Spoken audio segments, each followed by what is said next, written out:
आज के इस वीडियो में हम देखेंगे कि भारत में केंद्र शासित प्रदेश बनाने की क्यों जरूरत पड़ी, यानी इन्हें एक पूर्ण राज्य क्यों नहीं बनाया गया।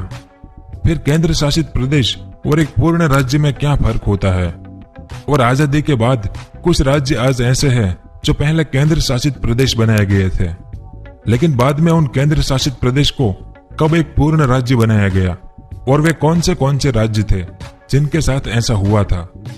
और आज जो भारत के केंद्र शासित प्रदेश है वो कब और क्यों बनाए गए थे। इसके अलावा भी बहुत कुछ जानेंगे इस वीडियो में, तो वीडियो के अंत तक हमारे साथ बने रहिए। भारतीय संविधान के अनुसार भारत को राज्यों का संघ कहा जाता है। 5 अगस्त 2019 से पहले भारत में कुल 29 राज्य और 7 केंद्र शासित प्रदेश थे, लेकिन 5 अगस्त को एक ऐतिहासिक निर्णय लिया गया और 2 नए केंद्र शासित प्रदेश बनाए गए, यानी अब भारत में कुल 28 राज्य और 9 केंद्र शासित प्रदेश बन गए। तो सबसे पहले बात करते हैं कि ये केंद्र शासित प्रदेश क्या होता है। तो केंद्र शासित प्रदेश में रहने वाले लोग अपने प्रदेश में अपनी सरकार नहीं चुन सकते, क्योंकि केंद्र शासित प्रदेश एक पूर्ण राज्य नहीं बल्कि एक अर्ध राज्य कहलाता है। अभी भारत में राजधानी दिल्ली और पौंडुचेरी को छोड़कर बाकी सभी केंद्र शासित प्रदेशों में केंद्र सरकार तय करती है कि इस प्रदेश में केंद्र द्वारा नियुक्त किए प्रशासक या उपराज्यपाल द्वारा शासन किया जाता है। फिर केंद्र शासित प्रदेश और एक पूर्ण राज्य में क्या अंतर होता है। तो एक पूर्ण राज्य में जैसे भारत में 28 पूर्ण राज्य है, जहां पर राज्य का शासन उस राज्य की जनता द्वारा चुने गए मुख्यमंत्री के द्वारा किया जाता है।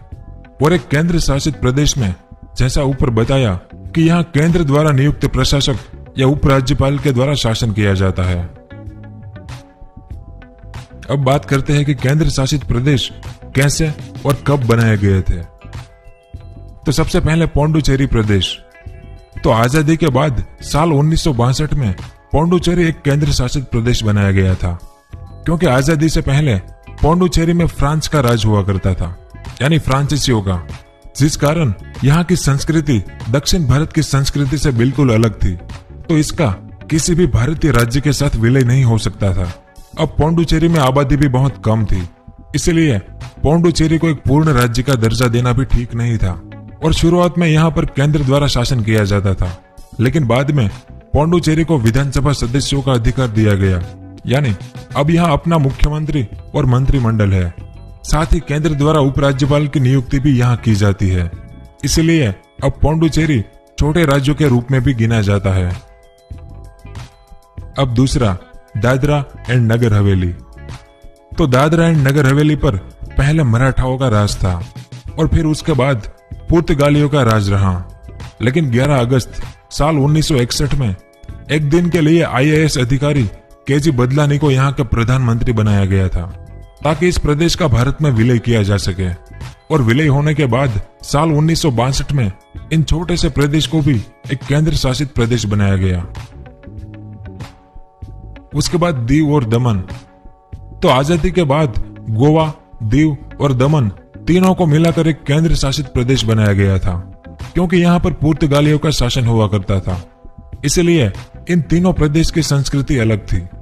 आजादी के बाद इन प्रदेश को साल 1961 में भारतीय सेना ने गोवा के साथ जीत लिया था, लेकिन साल 1987 में गोवा को एक पूर्ण राज्य का दर्जा मिल गया, लेकिन दीव और दमन को गोवा से अलग कर दिया और इन्हें केंद्र शासित प्रदेश ही रहने दिया, क्योंकि इस मैप में आप देखिए गोवा से दीव और दमन बहुत दूर है, इसलिए इन्हें गोवा से अलग करके केंद्र शासित प्रदेश ही रहने दिया।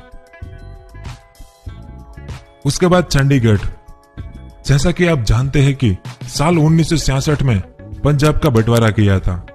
उस समय पंजाब से इस भाग को अलग करके हरियाणा राज्य बनाया गया, जो हिंदी भाषी राज्य था, और पंजाब के उत्तरी जिलों को हिमाचल प्रदेश नाम का अलग राज्य बनाया गया, जिस दौरान पंजाब का एक जिला चंडीगढ़ जो पंजाब और हरियाणा के बीच में आता था, तो इसे लेकर एक छोटा सा विवाद हुआ। अब चंडीगढ़ हरियाणा के पंजाब से अलग होने से पहले सिर्फ पंजाब की राजधानी थी, और चंडीगढ़ का राजनीति में एक प्रशासनिक महत्व है, जिसके साथ छेड़छाड़ ना तो पंजाब करना चाहता था और ना ही हरियाणा, लेकिन दोनों ही राज्य इसे अपनी राजधानी बनाना चाहते थे। जिस वजह से इसे पंजाब और हरियाणा की राजधानी के साथ केंद्र शासित प्रदेश घोषित कर दिया गया था।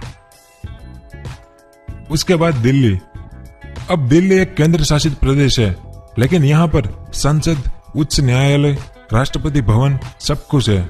हालांकि दिल्ली की अपनी मुख्यमंत्री और मंत्री परिषद है, क्योंकि साल 1991 में दिल्ली को अर्ध राज्य का दर्जा दिया गया था।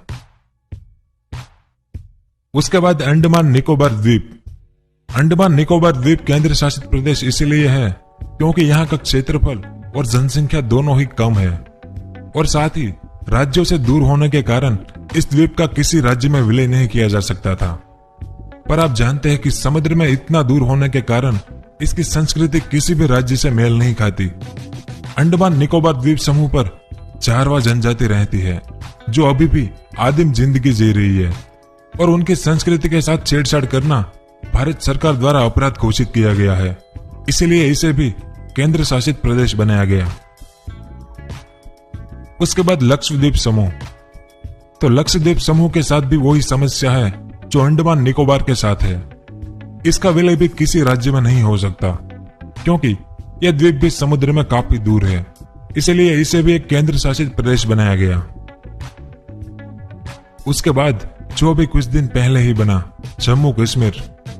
इसके बारे में तो आप सब कुछ जानते हैं कि 5 अगस्त 2019 को इस जम्मू कश्मीर के इस भाग को एक केंद्र शासित प्रदेश बनाया गया, जहां अब केंद्र का शासन शुरू होगा। और उसके बाद भारत का आखिरी केंद्र शासित प्रदेश लद्दाख। लद्दाख जो 5 अगस्त से पहले जम्मू कश्मीर राज्य का भाग था, उसे जम्मू कश्मीर से अलग करके भारत का 9वां केंद्र शासित प्रदेश बनाया गया। और इसके अलावा और कुछ मजेदार बातें कि साल 1972 में पूर्व भारत के राज्य अरुणाचल प्रदेश और मिजोरम को असम से अलग करके केंद्र शासित प्रदेश का दर्जा दिया गया था। लेकिन साल 1986 में अरुणाचल प्रदेश और मिजोरम को फिर से पूर्ण राज्यों का दर्जा दिया गया, और जैसा ऊपर बताया, इसके अगले साल गोवा को भी पूर्ण राज्य बनाया गया। और बंबई पुनर्गठन अधिनियम के द्वारा 1 मई साल 1960 को भाषाई आधार पर बंबई राज्य को गुजरात और महाराष्ट्र नाम के 2 राज्य बनाकर अलग किया गया। फिर साल 1962 में नागालैंड को, फिर साल 1971 में मेघालय और हिमाचल प्रदेश को, फिर साल 1972 में त्रिपुरा और मणिपुर को पूर्ण राज्य बनाया गया, और साल 1976 में सिक्किम राज्य को एक पूर्ण राज्य के रूप में भारतीय संघ में सम्मिलित किया गया। उसके बाद साल 2000 में 3 नए राज्य बनाए गए। पूर्वी मध्य प्रदेश से छत्तीसगढ़ को 1 नवंबर 2000 में और उत्तरांचल को 9 नवंबर साल 2000 में अलग करके नए राज्य बनाए गए, जो अब उत्तराखंड कहलाता है। और फिर उत्तर प्रदेश के पहाड़ी क्षेत्रों के कारण झारखंड को 15 नवंबर साल 2000 में बिहार के दक्षिणी जिलों में से पृथक कर बनाया गया। और सबसे आखिर में आंध्र प्रदेश से 2 जून साल 2014 को तेलंगाना एक अलग राज्य बनाया गया। यानी हम कह सकते हैं कि भारत में केंद्र शासित प्रदेश क्यों बनाया गया, इसका कोई स्पष्ट एक कारण नहीं है, बल्कि इसके लिए कई अलग अलग कारण जिम्मेदार है। जैसे बहुत छोटा भाग जिसमें दीव और दमन और दादरा एंड नगर हवेली, इसलिए यहाँ पर विधानसभा का गठन और उसके लिए मंत्री परिषद बनाने से सरकारी खजाने पर अतिरिक्त बोझ पड़ेगा।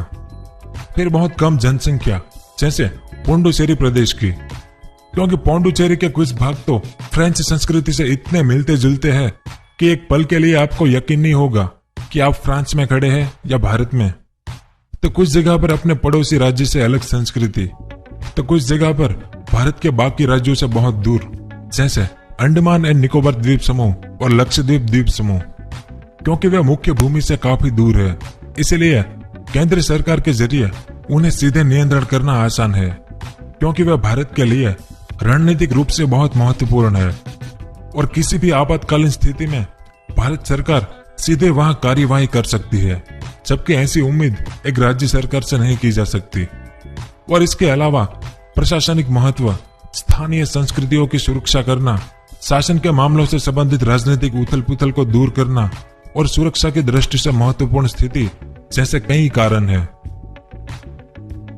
तो आखिर में यह निष्कर्ष निकाला जा सकता है कि भारत में केंद्र शासित प्रदेशों के निर्माण के पीछे कोई एक कारण नहीं है, बल्कि कई विशेष कारणों के कारण ही सरकार को इनकी स्थापना करनी पड़ी है। और आखिर में आपकी क्या राय है इन केंद्र शासित प्रदेशों को लेकर? नीचे कमेंट करके जरूर बताएं।